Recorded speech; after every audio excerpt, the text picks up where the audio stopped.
Après l'accident, jour 5. Cette journée a été un véritable ascenseur émotionnel qui m'a emmené très bas, mais qui finit très bien.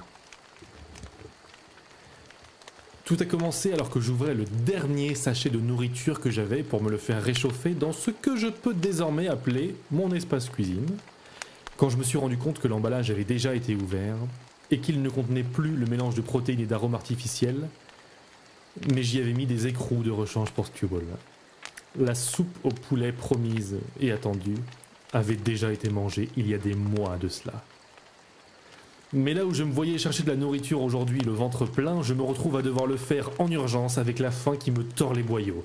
J'aurais sûrement dû m'y prendre plus tôt, penserez-vous, mais je peux à peine me lever aujourd'hui. J'ai préféré me reposer et rester allongé au maximum tant que je le pouvais. C'est donc dans un sentiment d'urgence mêlé de panique que j'ai été tester le filet rafistolé les jours précédents. On est censé, j'imagine, l'installer sur le crochet au bout de la corde accrochée sur le bras mécanique à l'extérieur de ma cabane. Un système de poulies, de mécanismes et de poignées permettent de baisser et lever le filet, ainsi que d'orienter le bras en lui-même. J'ai essayé toute la journée, en essayant différentes techniques, en attendant longtemps, en remontant le filet de suite, en faisant des longs mouvements de balayage, en le laissant immobile, et rien. Pas le moindre poisson. Je me suis dit que la pêche au filet ainsi ne devait fonctionner qu'à l'époque où le poisson abondait dans les rivières, avant les 3 grandes catastrophes, mais que c'était peine perdue d'essayer aujourd'hui dans ces temps de mort. J'ai continué d'essayer, jusqu'au coucher du soleil, et même au-delà, oubliant même mon appel à l'harmonica.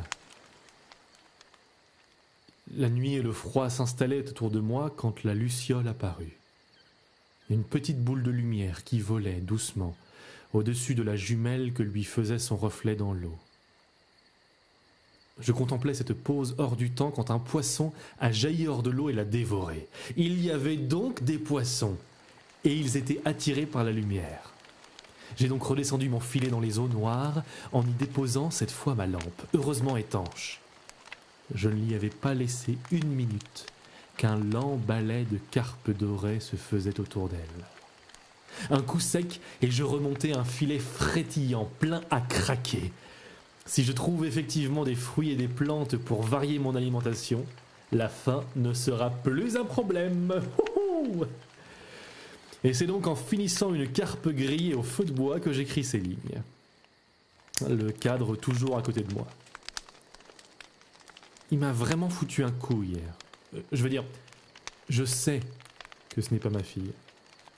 Elle a été emportée par la maladie il y a maintenant 7 ans.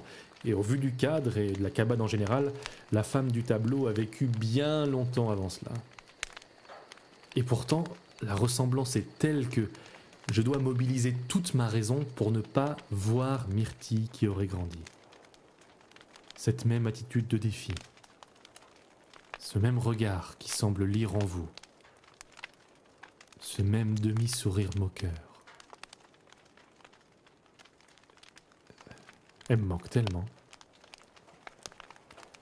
On m'avait dit que les choses deviendraient plus simples avec le temps. C'est faux.